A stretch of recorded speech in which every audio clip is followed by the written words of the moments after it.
Thank you very much, Mr. Chairman. Attorney General Bondi, good to see you. Welcome. I've been listening closely in this hearing, and I've heard over and over from my Democrat colleagues concerns about targeting political enemies, and they've accused you of all manner of things and the current president. I've also heard them said, and I just wrote it down because I wanted to be sure I heard it correctly. I've heard them say that Joe Biden never targeted his political enemies. Joe Biden never directed his attorney general to target his political opponents. That's interesting. Because I could have sworn that yesterday we learned that the FBI tapped my phone. Let's look at it. We've got a list. Tapped my phone, tapped Lindsey Graham's phone, tapped Marsha Blackburn's phone, tapped 5 other phones of United States senators. Gee, it sure looks like targeting political opponents to me, and yet I haven't heard a word from that side of the dais about any concern whatsoever. We've got nothing but concerns today, but no concern at all for a Justice Department that is tapping the phones of sitting United States senators because who knows why. They don't like them. They're members of the opposition party. They're Republicans. They're conservatives. You've seen this document, Attorney General Bondi. Well, what was going on here? Who ordered this? Who ordered the tapping of the phones of United States senators? Senator Hawley, I cannot discuss the details of that right now for very good reason. All right, this is massive, like absolutely massive. President Trump just lost something he can't afford to lose, the support of Republican senators. We're not talking about a few fringe moderates or retiring senators who don't care about political consequences anymore. We're talking about heavyweights. Chuck Grassley, Josh Hawley, the kind of Republicans who have been loyal to the party for decades and who Trump absolutely needs to get anything done, and they just publicly turned on him over his handling of the Department of Justice.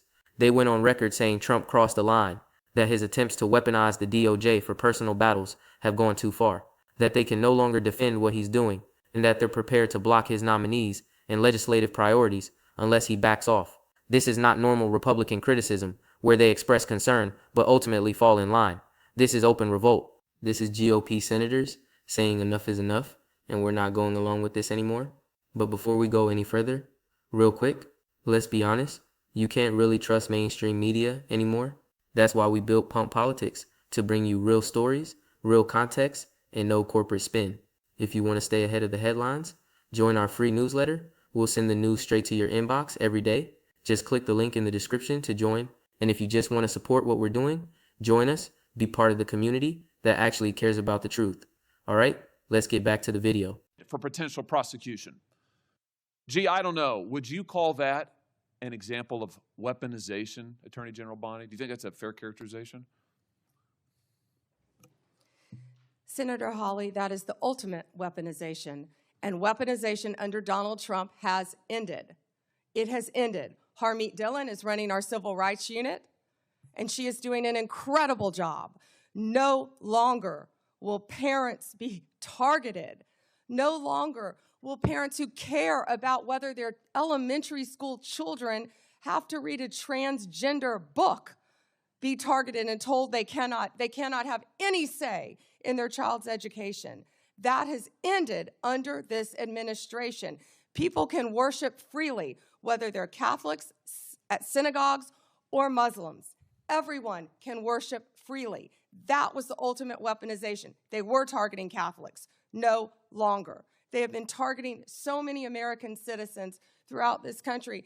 And Senator Hawley, you have been a champion of this, and thank you for being a champion of that. But under Donald Trump's watch, it has ended. You know, Let me tell you why this is so devastating for Trump. A president's power depends heavily on support from their own party in Congress. You need senators to confirm your judicial nominees. You need them to pass your legislative agenda. You need them to defend you when you're under attack. And you especially need them when you're dealing with legal controversies and investigations. Trump has been able to get away with a lot because Republican senators have consistently backed him up, defended him, and blocked any oversight or accountability measures. But that support just collapsed when Chuck Grassley, who's been in the Senate since 1981, who's one of the most senior and respected Republicans in Congress, when he publicly criticizes Trump's DOJ handling and signals he won't defend abuses anymore, that's a seismic shift. That's the Republican establishment saying Trump has gone too far and they're not going to protect him. And Josh Hawley joining in, makes it even worse. Hawley is a younger conservative firebrand who's been seen as a Trump ally and potential future leader of the MAGA movement. If even Hawley is turning against Trump on DOJ issues, that tells you the revolt isn't just from establishment Republicans, it's spreading across the entire caucus. These senators are looking at what Trump is doing with the Department of Justice and concluding that defending it is political suicide. They're worried about their own re-elections in 2026. They're worried about being associated with what increasingly looks like an abuse of federal law enforcement. And they're deciding that protecting their own careers is more important than protecting Trump. The DOJ issues that triggered this revolt are multifaceted, but they all point to the same problem: Trump trying to use federal law enforcement as his personal weapon. We're talking about investigations into political opponents. We're talking about pressure on DOJ officials to drop cases against Trump's allies and pursue cases against his enemies. We're talking about nominations of loyalists to key DOJ positions who seem more interested in serving Trump personally than serving justice. And we're talking about shutdown threats and funding battles where Trump is essentially holding the government hostage to get DOJ funding for investigations he wants. Republican senators watched all of this pile up and finally decided they couldn't defend it anymore. The timing couldn't be worse for Trump. We're heading into 2026 midterms. Republicans have to defend Senate seats, and associating themselves too closely with Trump's DOJ controversies is becoming a liability. So senators are making a calculation. Do we stick with Trump and risk losing our seats? Or do we break with him publicly and show voters we're willing to stand up to presidential overreach? More and more are choosing option 2. And once a few high-profile senators break ranks, it becomes easier for others to follow.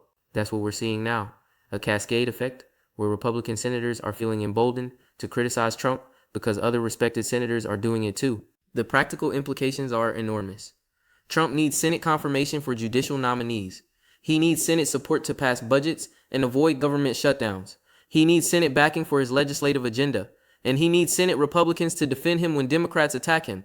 But if Republican senators are publicly turning against him on DOJ issues, all of that gets much harder. Trump can't just ram through loyalist nominations anymore. He can't threaten shutdowns to get his way. He can't assume Republican senators will reflexively defend whatever he does. His leverage and his power have just taken a massive hit. And the worst part for Trump is that this is happening while he's facing serious legal jeopardy himself. The investigations haven't gone away. The legal problems are mounting. And now the political support he was counting on to help him fight those battles is evaporating. So let's break down exactly what's happening with the DOJ collapse, which senators are turning against Trump, and why, and what this means for his ability to govern and defend himself legally going forward. Because this is a turning point that could define the rest of Trump's presidency. All right, let's dig into the details because this Senate revolt didn't happen overnight. It's the result of months of building tension over how Trump has been handling the Department of Justice. First, we need to understand what Trump has been trying to do with DOJ and why it's so controversial. Since returning to office for his second term, Trump has been laser focused on reshaping DOJ to serve what critics say are his personal interests rather than the interests of justice. He's pushed for investigations into political opponents. We're talking about Democrats, former officials who testified against him, journalists who reported critically on him, anyone he views as an enemy. He's pressured DOJ officials to drop or slow walk investigations into his allies.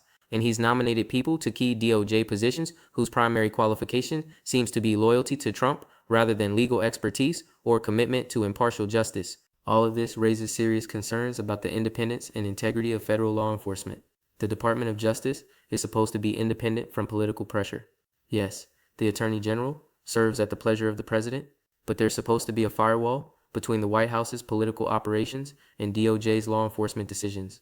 That firewall has been eroding under Trump, and Republican senators who care about institutional integrity and rule of law have been getting increasingly uncomfortable watching it happen. But for months, they stayed mostly quiet. They expressed private concerns, they made subtle critical comments, but they didn't break with Trump publicly because the political cost seemed too high.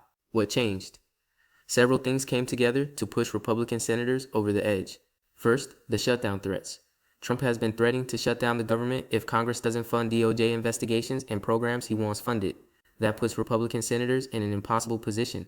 If they go along with Trump, they own the shutdown and all the political damage that comes with it. If they resist Trump, they face his wrath and attacks from his base. So Trump's use of shutdown threats as leverage has created resentment among senators who feel like they're being backed into a corner. Second, the mounting evidence of DOJ politicization.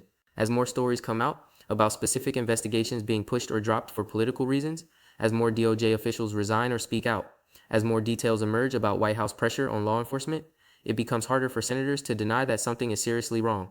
Third, the midterm election calculations. Republican senators up for re-election in 2026 are looking at polling and focus group data. And what they're seeing is that independent voters and moderate Republicans are increasingly uncomfortable with Trump's DOJ controversies.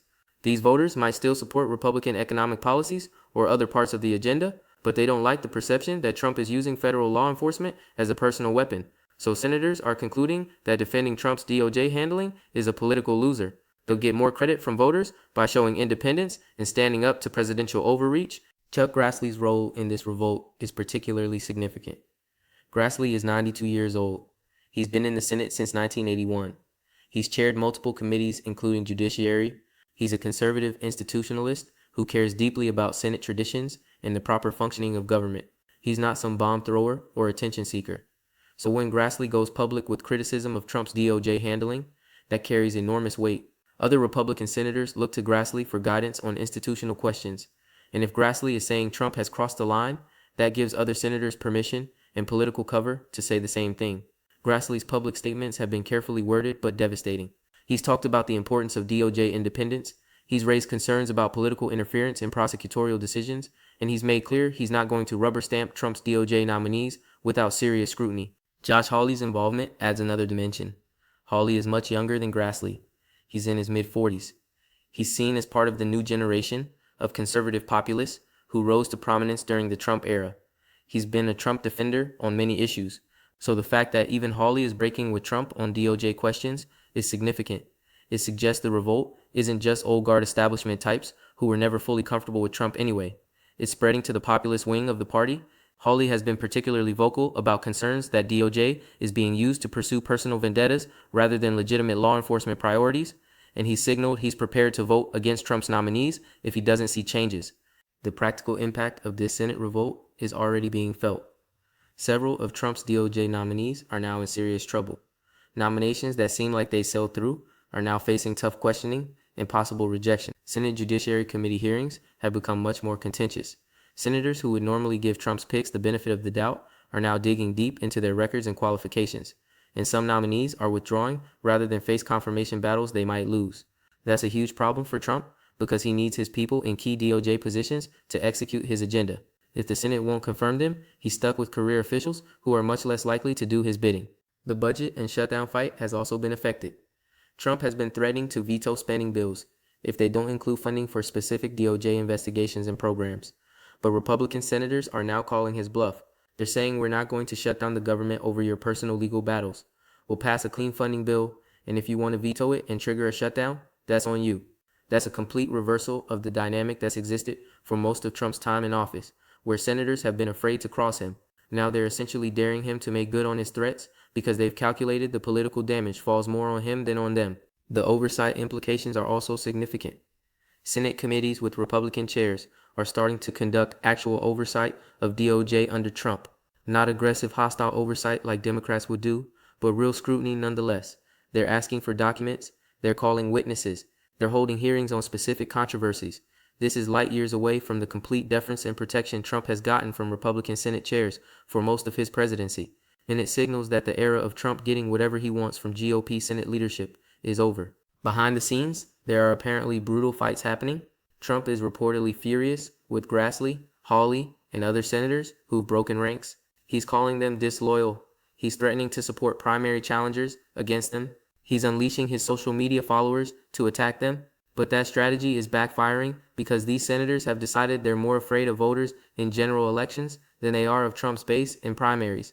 Grassley in particular is so entrenched in Iowa that Trump can't really threaten him effectively. And Hawley seems to be calculating that standing up to Trump actually helps him politically with the broader electorate, even if it costs him some support from the MAGA base. The Democratic response has been interesting. Democrats are delighted to see Republican senators finally pushing back on Trump, but they're also being careful not to overplay their hand. If Democrats make this all about partisan attacks on Trump, it gives Republican senators cover to retreat back to defending him. So Democrats are trying to frame this as a bipartisan concern about rule of law and DOJ independence. They're praising Republicans like Grassley and Hawley for showing courage, and they're trying to create space for more Republicans to join the revolt without feeling like they're joining the Democratic Party. Okay, let's break down what this actually means going forward. because this Senate revolt has real consequences for Trump's presidency and his legal situation. First, judicial nominations. Trump needs Senate confirmation for federal judges, and with Republican senators now willing to scrutinize his nominees more carefully, that process gets much harder. We could see nominees withdrawn or rejected. We could see long delays in confirmations, and Trump might have to nominate more mainstream candidates to get them through, rather than loyalists who would do his bidding on the bench. That's a huge constraint on one of the most important powers a president has. Second, DOJ leadership, the Attorney General, and other senior DOJ officials need Senate confirmation. And right now, there's no guarantee Trump could get a hardcore loyalist through the Senate as AG if the position became vacant. Republican senators have made clear they want someone who will at least maintain the appearance of independence. So Trump is stuck with whoever is currently in those positions and can't easily replace them with people who would be more aggressive in pursuing his personal agenda. That limits his ability to use DOJ as a weapon. Third, legislative agenda. Trump needs Senate support to pass legislation. And when Republican senators are openly revolting against him on DOJ issues, that undermines his leverage on everything else. If senators aren't afraid to cross Trump on such a high-profile issue, they're less afraid to cross him on budget questions, policy priorities, and other legislative battles. Trump's influence over the Republican caucus has been one of his main sources of power, but that influence is clearly waning. Fourth, legal defense. Trump is facing multiple investigations and potential legal jeopardy. Having strong support from Senate Republicans helps him politically, even if it doesn't affect the legal cases directly. But if senators are distancing themselves from him and refusing to defend his DOJ handling, that weakens his political position overall. It makes him look isolated. It makes his legal problems look more serious. And it reduces his ability to claim that all the investigations are just partisan witch hunts when members of his own party are raising concerns. Fifth, 2026 midterms. This Senate revolt is happening because senators are worried about their re-elections, but Trump is also worried about midterms because he needs to maintain or expand Republican control of Congress to have any chance of getting his agenda through. If Republican senators keep distancing themselves from Trump and running on their independence, that creates a weird dynamic where the GOP might do okay in midterms, but Trump personally becomes more isolated and weakened. That's bad for Trump's long-term political standing, even if Republicans keep the Senate. Now let's talk about what you should be watching for in the coming weeks and months. First, confirmation votes. Pay attention to how many Republican senators vote against or abstain on Trump's DOJ nominees. If we start seeing multiple Republicans voting no, that's a clear sign the revolt is deepening. Second, appropriations bills. Watch whether Trump actually vetoes spending bills over DOJ funding or whether he backs down. If he backs down, it shows Senate Republicans successfully called his bluff. If he vetoes and triggers a shutdown, watch whether Senate Republicans hold firm or cave. Third, committee oversight. Watch whether Senate committees with Republican chairs actually follow through on oversight of DOJ or whether they back off once Trump applies pressure. The level of sustained oversight will tell you how serious this revolt is. Fourth, Trump's public attacks. Watch who Trump targets and how viciously he goes after Senate Republicans who cross him. And then watch whether those attacks work or whether they backfire by making more senators willing to stand up to him. Fifth, primary challenges. Watch whether Trump actually tries to recruit and fund primary challengers against senators like Grassley and Hawley. And if he does, watch whether those challenges gain any traction. If Trump can't successfully primary sitting Republican senators, that shows his power over the party is declining. Sixth, additional defections. Watch whether more Republican senators join Grassley and Hawley in publicly criticizing Trump's DOJ handling. If the revolt spreads, Trump's position becomes untenable. If it stays limited to a few senators, Trump can probably weather it. The institutional implications here are profound. The Department of Justice is supposed to be independent. Presidents have always tried to influence DOJ to some degree, but there are supposed to be limits.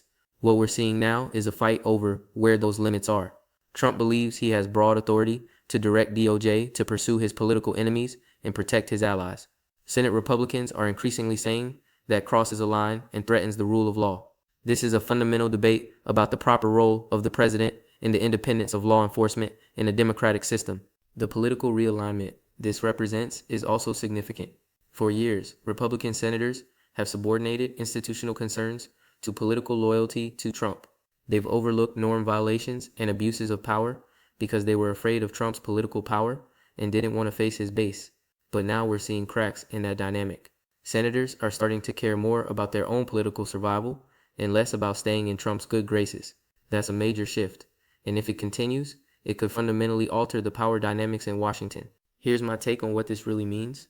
Trump has governed largely by intimidating his own party into submission. Republican senators have gone along with things they privately disagree with because they were afraid of the political consequences of crossing him. But that fear is starting to break down. Senators are calculating that the greater risk is defending Trump's abuses rather than challenging them. Once that calculation shifts, Trump's power erodes quickly, because without his own party's support, he can't get nominees confirmed, can't pass legislation, can't even count on political cover when he's under attack. This Senate revolt might be the beginning of the end of Trump's dominance over the Republican Party. So what's the bottom line here? Multiple Republican senators, including Chuck Grassley and Josh Hawley, have publicly turned against Trump over his DOJ handling, signaling they won't defend abuses or rubber stamp his nominees. This revolt is driven by midterm concerns, mounting evidence of DOJ politicization, and calculation that defending Trump has become a political liability. The practical impact includes endangered nominations, weakened leverage on shutdowns and spending, increased Senate oversight, and reduced political support for Trump overall. This marks a major shift in the relationship between Trump and Senate Republicans. Watch for confirmation votes, appropriations battles, whether oversight follows through, Trump's retaliation, and whether the revolt spreads. Because if more Republican senators follow Grassley and Hawley's lead, Trump's presidency could effectively be over even if he stays in office. His power depends on party support, and that support is crumbling. This is a critical moment that could define the rest of his term. Stay tuned.